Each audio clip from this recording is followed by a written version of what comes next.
Hello दोस्तों, मैं हूं अभिषेक और GTU डेली टेक के इस नए वीडियो में मैं आपका स्वागत करता हूं। दोस्तों, आज भी मैं ताज़ा टेक की खबरें आपके लिए ले आया हूं, टेक का ज्ञान भी और टिप्स एंड ट्रिक्स भी। तो चलिए शुरुआत करते हैं बिना किसी देरी के। और इससे पहले कि मैं आगे बढ़ूं, वीडियो को लाइक कर दिया करो यार, कंजूसी मत किया करो। तो चलिए शुरुआत करते हैं टेक ऑफ द डे की।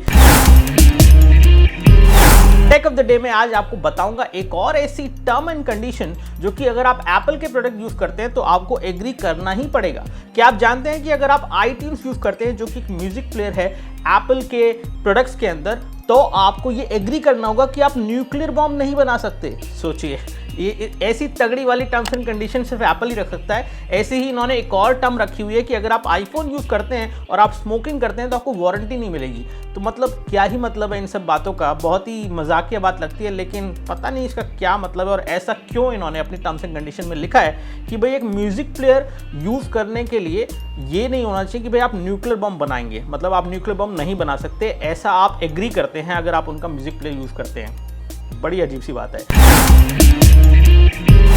बात करते हैं दोस्तों पहली ताजा खबर के बारे में, और ये आ रही है पोको इंडिया की तरफ से।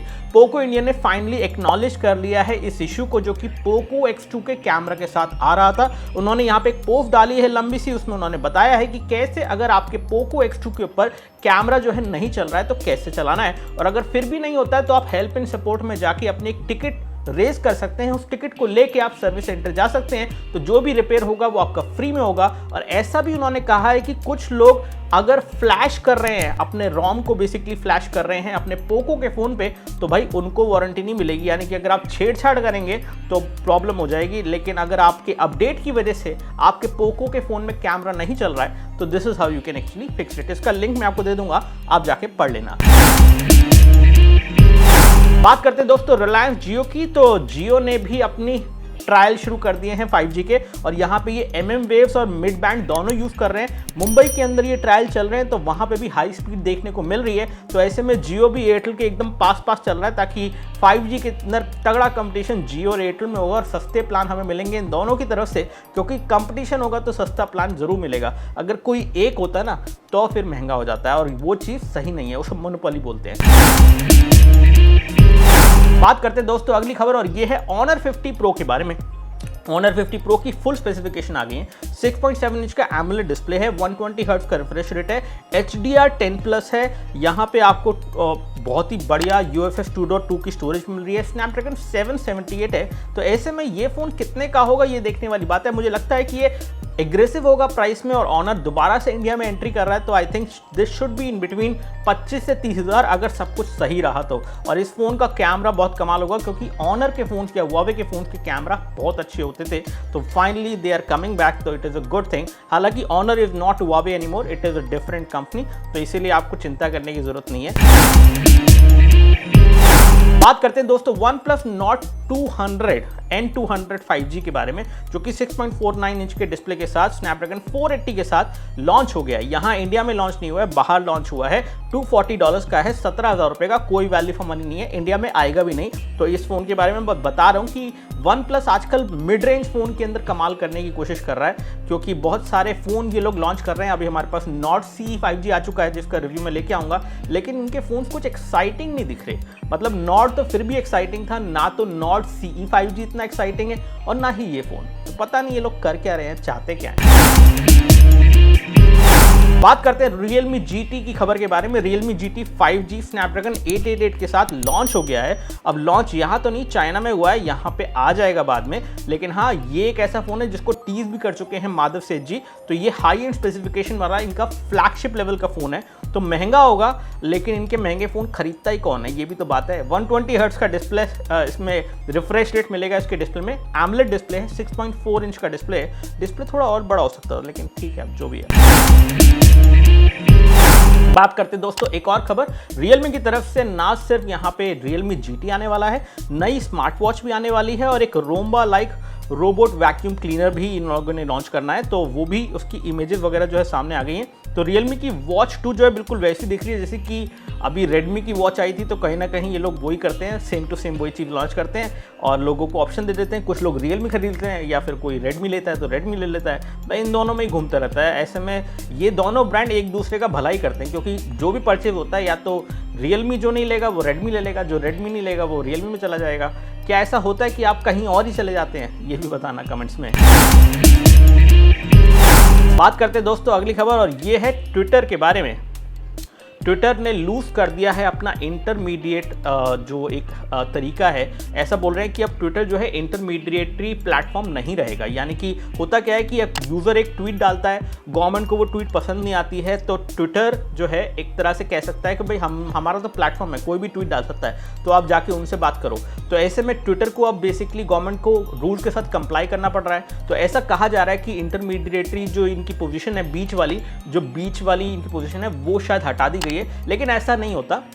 एक्चुअली रूल्स के हिसाब से, लॉ के हिसाब से वो रहेगा वैसा ही जैसा वो था पहले से। लेकिन इस तरह की हेडलाइंस आप आ रही हैं आज, तो इसके बारे में अब अगेन ज़्यादा उसको मत समझना, क्योंकि उसमें ज़्यादा कुछ समझने के लिए है भी नहीं। लेकिन हाँ, ट्विटर के ऊपर गवर्नमेंट का कंट्रोल बढ़ रहा है, और कहीं ना कहीं ट्विटर को भी गवर्नमेंट के रूल्स को मानना ही पड़ेगा अगर इंडिया में रहना है तो।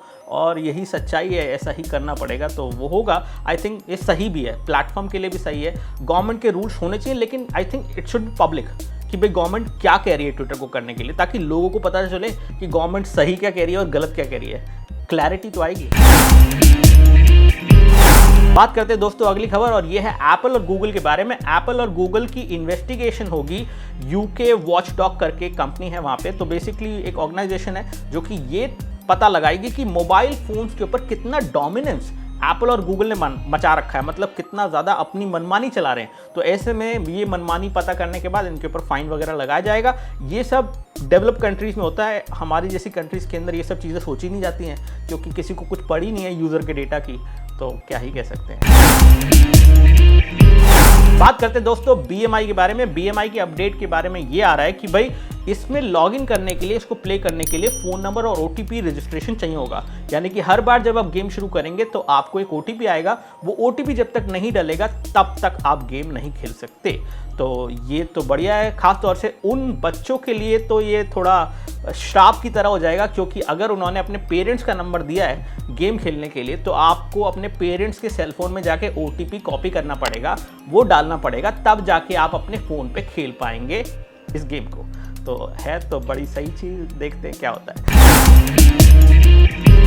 बात करते हैं दोस्तों अगली खबर, और ये है विंडोज़ 11 के बारे में। विंडोज़ 11 लीक हो गया है, उसका नया UI लीक हो गया है, और सबसे ज़्यादा वियर्ड जो चीज़ उसमें दिख रही है वो है उसका टास्क बार। टास्क बार के आइकन सेंटर में आ गए हैं, लेकिन ये कहा जा रहा है कि ये सेंटर में बाय डिफ़ॉल्ट रहेंगे। आप इनको बाय डिफ़ॉल्ट लेफ्ट की तरफ भी मूव कर, मतलब इनको बाय डिफ़ॉल्ट तो नहीं, आप उसको कॉन्फ़िगर करके लेफ्ट की तरफ मूव कर सकते हो, जो कि नॉर्मली विंडोज़ में होता था। विंडोज़ में शुरू से हमें पता है कि विंडोज़ का आइकन लेफ्ट में होता था, जहाँ पे स्टार्ट बटन होता था, लेकिन अब वो बदल रहा है और विंडोज़ 11 का UI काफ़ी कुछ डिफरेंट है। ऐसा कहा जा रहा है कि ये लोग मैक को कॉपी कर रहे हैं। अब ऐसा क्यों कर रहे हैं, ये तो ऑब्वियस सी बात है कि मैक बहुत पॉपुलर होता जा रहा है, तो विंडोज़ को भी लग रहा है कि हम भी कुछ मैक वाला स्टाइल लाएंगे। लेकिन भाई टास्क बार और आइकन्स को उधर ही होना चाहिए, स्टार्ट बटन को हमेशा वहीं होना चाहिए, विंडोज़ के आइकन को वहीं होना चाहिए जहाँ पे वो होता था। वही तो एक विंडोज़ की यूनिक बात है, जो कि ये गर्व दिलाती है हमें कि हम विंडोज़ यूज़र्स हैं। हालांकि मैं मैक यूज़र हूँ बहुत समय से, I am not a Windows user any more, but still I love Windows, because Windows से ही हमें बहुत कुछ सीखने को मिला है। मैक से तो उतना सीखने को मिलता ही नहीं है। मैक तो बस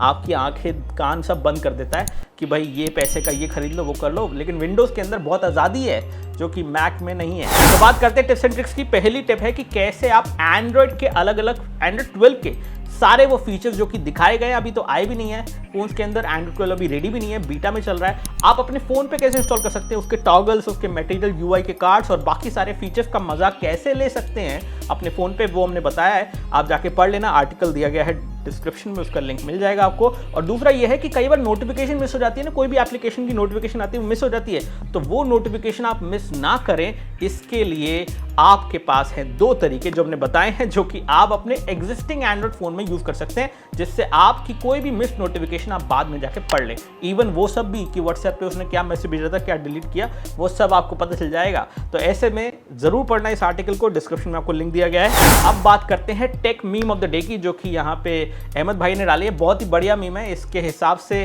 वो मेरे को बोल रहे हैं कि मैं ऐसा कर रहा हूँ, तो मैं जो भी कर रहा हूँ टीम के लिए अच्छा कर रहा हूँ, क्योंकि हमने एक रूल बनाया है कि GTU टीम के जितने भी लोग हैं वो ऑफिस रिज्यूम करने से पहले वैक्सीनेशन का फर्स्ट डोज लगवा लें, ताकि सब लोग सुरक्षित रहें और कोई भी और बंदा जो बिना वैक्सीनेशन के कोरोना फैला सकता है वो ना फैला पाए, और वो सबकी सेफ्टी के लिए। तो मैं भी वैक्सीन लगवा रहा हूँ, पूरी टीम वैक्सीन लगवा रही है ताकि हम ऑफिस रिज्यूम कर सकें, क्योंकि ऑफिस में आप लोगों के लिए बेहतर वीडियोस हम बना पाएंगे।